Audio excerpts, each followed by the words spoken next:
प्रधानमंत्री नरेंद्र मोदी ने आज 15 अगस्त के दिन जिस तरह से लाल किले के प्राचीर से यूसीसी का जिक्र किया, उन्होंने कहा कि भारत में एक समान कानून सभी के लिए एक जैसा होना चाहिए। ये अलग अलग तरह के कानून अलग अलग धर्मों के लिए नहीं होने चाहिए। जो अभी तक चलता रहा है वो नहीं रहेगा।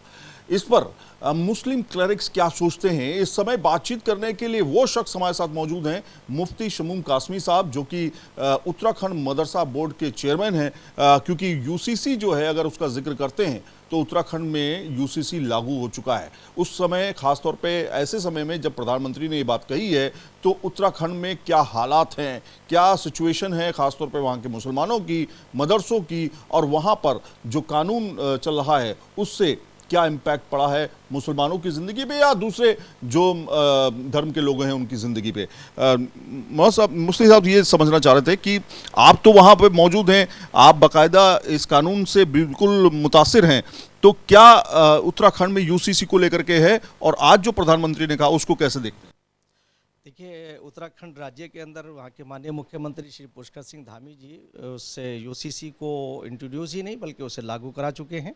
और मैं समझता हूँ कि यूसीसी लागू होने के बाद हमारे प्रदेश के अंदर, उत्तराखंड के अंदर कोई भी किसी तरह का कोई असर नहीं पड़ा है और मुसलमानों का भी उसी तरह से कोई रद्द-ए-अमल नहीं है। वो बिल्कुल उसे जो अनिवार्य तौर से जो हिस्से उसके हैं उसके ऊपर वो अमल कर रहे हैं। मैं ये कहना चाहूँगा कि यूसीसी के बारे में आज माननीय प्रधानमंत्री श्री नरेंद्र मोदी जी ने लाल किले से जो अपना वक्तव्य दिया है वो बहुत ही बड़े सराहनीय है। और मैं समझता हूं कि 60 साल के अंदर जो कांग्रेस का कार्यकाल रहा, उन्होंने सिर्फ वोट बैंक और तुष्टीकरण के चलते हुए इन तमाम चीज़ों के ऊपर कभी ध्यान नहीं दिया। राष्ट्रीय एकता और अखंडता को हमेशा जो है उन्होंने नज़रअंदाज किया और मुसलमानों को भाजपा और आरएसएस से डरा करके उन्हें मुख्य धारा से काटा। और आज मेन स्ट्रीम से कटने का मतलब ये है कि मुसलमान एजुकेशन से दूर हो गया, मुसलमान रोजगार से दूर हो गया। उसके लिए सच्चर कमेटी की रिपोर्ट को देखा जा सकता है, जो कांग्रेस के कार्यकाल के अंदर ही राजेंद्र सिंह सच्चर जी ने कांग्रेस को उन तमाम तजावीज़ को दिया था कि मुसलमानों की हालत दलितों से बदतर हो गई है। मैं समझता हूँ कि आज की सरकार बहुत ट्रांसपेरेंसी के साथ काम कर रही है। और आज़ादी के बाद अगर मैं ये बात कहूँ तो इसमें भी मैं बिल्कुल हक बजानिब हूँ कि आज़ादी के बाद राष्ट्र को समर्पित आज की सरकार ने जो कार्य किए हैं वो किसी से ढके छुपे नहीं है। सबका साथ, सबका विकास, सबका विश्वास और सबका प्रयास, कहीं भी कोई भेदभाव नहीं हुआ है। खाद्य सामग्री से लेकर के मकानों तक और मकानों से लेकर आयुष्मान तक और आयुष्मान से लेकर के टॉयलेट तक और टॉयलेट से लेकर के मुद्रा लोन तक, कहीं भी केंद्रीय सरकार हो या हमारी उत्तराखंड राज्य की सरकार हो, हमारे माननीय मुख्यमंत्री श्री पुष्कर सिंह धामी जी बिल्कुल बहुत निष्पक्ष हमारे नेता हैं। और उन्होंने मदरसों के अंदर जो हमने एनसीईआरटी के पाठ्यक्रम को लागू करके जो कल आने वाले समय के अंदर हमारे मदरसों में पढ़ने वाले बच्चे भी इंजीनियर और डॉक्टर बनेंगे, आईएएस और आईपीएस बनेंगे, और वो मुख्य धारा से जुड़ करके वो राष्ट्र निर्माण में शामिल होंगे और अपना भी विकास करेंगे, अपने परिवार का भी करेंगे और देश को भी गौरवशाली बनाएंगे। तो लेकिन इसमें सवाल ये खड़ा होता है कि विपक्ष और खासतौर पे दूसरे जो मुस्लिम धर्मगुरु हैं वो ये मानते हैं, वो इस तरह की चीज़ों को मानते हैं कि कहीं ना कहीं ये सीधे यूसीसी इसीलिए लाया जा रहा है ताकि मुसलमानों के हक हकूक जो हैं उसको बाधित किया जा सके। नमाज में क्या इसको लेकर के पाबंदी हो जाएगी अगर ये यूसीसी आता है? क्या तलाक जैसे कानून, जो कि ट्रिपल तलाक है, उस कानून को लेकर के, या फिर और शादियों को लेकर के, या फिर दूसरे और मसाइल जो हैं मुसलमानों के, उसमें किसी तरह का फ़र्क आएगा क्या यूसीसी अगर पूरी तरीके से लागू होता है? नहीं, बिल्कुल मैं आपसे बताऊं कि बिल्कुल कोई फ़र्क नहीं आएगा। सारी आपकी पूजा पद्धति, आपकी प्रैक्टिस, आपकी नमाज, आपका रोज़ा, आपका हज, आपके ज़कात, आपके निकाह और आपकी शादियां वो बिल्कुल ऐसे ही होंगी जैसे आप करते आ रहे हैं। बिल्कुल उसी परंपरा के साथ आप उसे करेंगे। ये भरमाने की कोशिश की जा रही है कांग्रेस की तरफ से या अन्य विपक्षी दलों की तरफ से। मुसलमान क्योंकि पढ़ा लिखा कम है और वो भोला भाला है, इसलिए उनके बहकावे में आ जाता है। मैं मुसलमानों से सीधा कहना चाहता हूँ कि आप कुरान को सीधा पढ़िए, कुरान का मुताला करिए, कुरान का अध्ययन करिए, उलमा से पूछिए और उनके पास बैठ कर के इनसे पूछिए क्या शरीयत का अनिवार्य हिस्सा एक से ज़्यादा शादी करना है? बिल्कुल नहीं है। क्या 3 तलाक एक साथ देना शरीयत है? बिल्कुल नहीं है। क्या लड़कियों को विरासत के अंदर शामिल ना करना ये शरीयत का हिस्सा नहीं है? बिल्कुल शरीयत का हिस्सा है। हमारी बेटियों को विरासत नहीं मिल रही है। बेटे और बेटों में, औरतों में यानी लिंग भेद के आधार पर आप कभी भी आप डिस्क्रिमिनेशन नहीं करेंगे। मैं समझता हूं कि ये इस्लाम का हिस्सा नहीं है। इन सारी चीज़ों के ऊपर जब अंकुश लगेगा तो मैं समझता हूं कि मुसलमानों का इससे कुछ भी नुकसान नहीं होगा, एक भी कोई नुकसान नहीं होगा, बल्कि हमारी उत्तराखंड के एजुकेशन पॉलिसी से एक तरह से आप जुड़ गए हैं। उत्तराखंड में जो मदरसे हैं खास तौर पे उनमें बदलाव की बात आप कर रहे हैं। क्या उन मदरसों में कुरान पढ़ाया जा रहा है आज की डेट में? बिल्कुल, देखिए वो कुरान उसी तरह से पढ़ रहे हैं जैसे पहले पढ़ते थे। कुरान भी पढ़ रहे हैं, अरबी भी पढ़ रहे हैं, बल्कि उसके अंदर गुणवत्ता आई है। इसलिए आई है कि ताकि वो कुरान को भी समझने के लायक हम उसे एक मेयारी एजुकेशन उन बच्चों को दिलवा रहे हैं। और उसके साथ एनसीईआरटी वो सर्वश्रेष्ठ कोर्स पाठ्यक्रम है देश का कि जो हर जगह पढ़ाया जाता है, जिसके अंदर किसी को कोई वो नहीं है, हर जगह पढ़ते हैं और उसका कोई मुखालफत भी नहीं है। जब वो एनसीईआरटी पढ़ेंगे तो वो मुख्य धारा से जुड़ेंगे।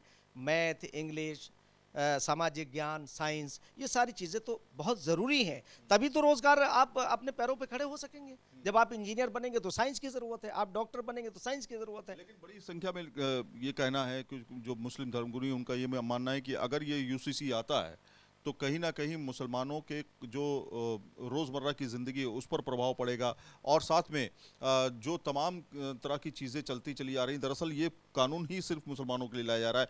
दूसरे और मसाइल को दूर रखा गया है, जिसमें अगर हम तमाम दूसरे ईसाइयों की बात करें या फिर अगर हम बात करें दूसरे धर्मों की, उनको अलग रखा गया है। क्या सभी एक साथ होंगे या अलग अलग? नहीं, देखिए उसमें जो हमारे उत्तराखंड के अंदर है आदिवासियों को उस वक्त, क्योंकि अभी उनमें इतनी जो उन धीरे धीरे जो उनके परंपराएं हैं वो रफ्ते रफ्ते, देखिए पहले दौर के अंदर, और हम तो एक बात ये कहना चाहते हैं कि इससे किसी को बाहर नहीं रखा गया है। और यूसीसी सबके लिए यकसा सिविल कोड, यानी जैसे आज प्रधानमंत्री मंत्री जी ने कहा कि एक ऐसा सेकुलर सिविल कोड होना चाहिए जो हमारे अंदर भेदभाव ना करे, हमारे अंदर सिमिलरिटी लाए, भाईचारा लाए, और हम अनिवार्य तौर से अपने जीवन को जिए। और डिस्क्रिमिनेशन करने वाला कानून जो है वो कभी भी हमारा हितैषी नहीं हो सकता है। आज ये देखिएगा कि अंग्रेज़ के दौर के अंदर ये सारी चीज़ें हुई हैं। मैं तो एक बात और ये कहना चाहता हूँ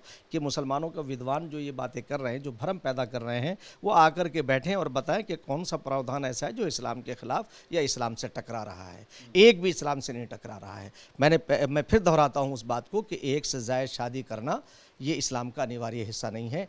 ये आपकी ज़रूरत के हिसाब से था। शरीयत ने, आप शरीयत का नाम लेकर के जो आप भ्रम पैदा कर रहे हैं, आप बराए मेहरबानी भ्रम पैदा ना करें। और ये देश की एकता और अखंडता इससे मजबूत होगी। मैं समझता हूँ कि एक कानून सबके लिए बराबरी के साथ होना चाहिए। और इसमें कहीं भी कोई भी, आप रोज़मर्रा की जो बात कर रहे हैं, जैसे आपने कहा कि रोज़मर्रा के जो मसाइल होंगे उसमें हमें दिक्कतें पेश आएंगी, एक बता दीजिए कहीं। मैं बताता हूँ कि मान लीजिए किसी के घर में शादी है, ठीक है। अब वो शादी जो होती है उसमें एक मौलाना साहब को बुलाया जाता है, निकाहनामा तैयार किया जाता है, निकाहनामा करने के बाद दुआ पढ़ी जाती है और उसके बाद निकाह कबूल के हिसाब से पूरी शादी मुकम्मल होती है। या कब्रिस्तान में कब्र की जगह, ऐसे तमाम मसाइल हैं। तो क्या इसमें इन सब चीज़ें यूसीसी के अंतर्गत रहेंगी या नहीं? स्पष्ट करना चाहता हूं कि आपके निकाह भी काजी पढ़ाएगा, ऐसे ही वो दुआ भी करेगा, ऐसे ही वो खुतबा भी देगा, उसमें कहीं भी कोई इसके ऊपर कोई पाबंदी नहीं है। ऐसे ही आप कब्रिस्तान के अंदर उसी तरह से आप दफन होंगे जैसे पहले से हो रहे थे, उसमें भी कोई बदलाव नहीं है। ये सिर्फ भ्रम पैदा करने वाला है। जैसे आज एक बहस चल रही है देश के अंदर वक्फ संपत्ति के लिए। आप वक्फ संपत्ति के लिए मैं आपसे कहूं कि 9.5 लाख प्रॉपर्टी जिस कम्युनिटी के पास हो, आज वो 70 साल के अंदर वो दयनीय स्थिति में हो, वो किसकी वजह से? इन मीडिएटरों की वजह से। कांग्रेस ने अपने 60 साल के कार्यकाल के अंदर तमाम प्रॉपर्टियों को बर्बाद किया। और जो वक्फ बोर्ड के चेयरमैन होते थे, यानी जो वक्फ बोर्ड होता था वो पूरा का पूरा लूट के खाता था। आज आमिर साहब, आपने क्योंकि कब्रिस्तान का जिक्र किया इसलिए मुझे याद आया, अगर कब्रिस्तान हमारे हज़ारों बीघे के अंदर, हैकड़ों के अंदर फैले हुए हैं, उसमें अगर पेड़ पौधे लगा देते अभी हमने जो है उत्तराखंड में एक विधानसभा खानपुर का मैं प्रभारी था, हमने वहाँ पेड़ पौधे लगाए। मैं भारतीय जनता पार्टी की तरफ से ये वो था कि हम पेड़ पौधे लगाएं, इन्वायरमेंट को अच्छा करें। तो हमने वहाँ जब जाके देखा कब्रिस्तानों में, तो हमने मुसलमानों से कहा ईदगाहों का मैदान खाली पड़ा है, अरे भाई इनमें पौधारोपण करो, इससे तुम्हारी आमदनी भी बढ़ेगी और इन्वायरमेंट भी अच्छा होगा। मुसलमानों की आमदनी होती, स्कूल और कॉलेज बनते, अस्पताल बनते, क्यों नहीं बनाए? इसलिए कि इन्होंने वोट बैंक बनाए रखना था उन्हें और उस प्रॉपर्टी को बर्बाद करना था। इसीलिए मैंने ये कहा कि जब प्रधानमंत्री जी ने कहा वक्फ बोर्ड के बारे में, जब ये बात आई, तो मैंने ये कहा कि जो 60 साल से कांग्रेस ने बोर्ड बनाए थे उन सारे और अब तक के तमाम चेयरमैनों की अगर तमाम बोर्ड की इंक्वायरी हो जाए तो मैं दावे के साथ कह सकता हूं कि उनसे रिकवरी होनी चाहिए और वो जेल में जाएंगे। और क्योंकि वो पैसा गरीब मुसलमानों का था, यतीमों का था, लावारिसों का था, वो वापस लेना चाहिए। और ये काम सिर्फ भारतीय जनता पार्टी और भारतीय जनता पार्टी के प्रधानमंत्री कर सकते हैं। और मैं मुसलमानों से एक बात ये कहता हूं कि जो आरएसएस और बीजेपी से मुसलमानों को डराया, अरे जो इन्वायरमेंट की बात करने वाले हों, जो गौ रक्षा की बात करने वाले हों, जो हिमालय की हिफाजत की बात करने वाले हों, वो मुसलमानों का वध क्यों करेंगे? तो कुल मिलाकर के यूसीसी को लेकर के जिस तरह से प्रधानमंत्री ने देश को एक तरीके से संबोधित किया, एक तरह से जब उन्होंने बताया कि यूसीसी यानी यूनिफॉर्म सिविल कोड अगर आता है तो सभी को समान अधिकार मिलेंगे, उसको लेकर के तमाम प्रतिक्रियाएं सामने आने लगी हैं। जर्नलिस्ट जयराम के साथ Syed Aamir Hussain, news nation, Noida. News nation अब व्हाट्सएप पर खबरों के ताजा अपडेट के लिए न्यूज नेशन के इस क्यूआर कोड को स्कैन करें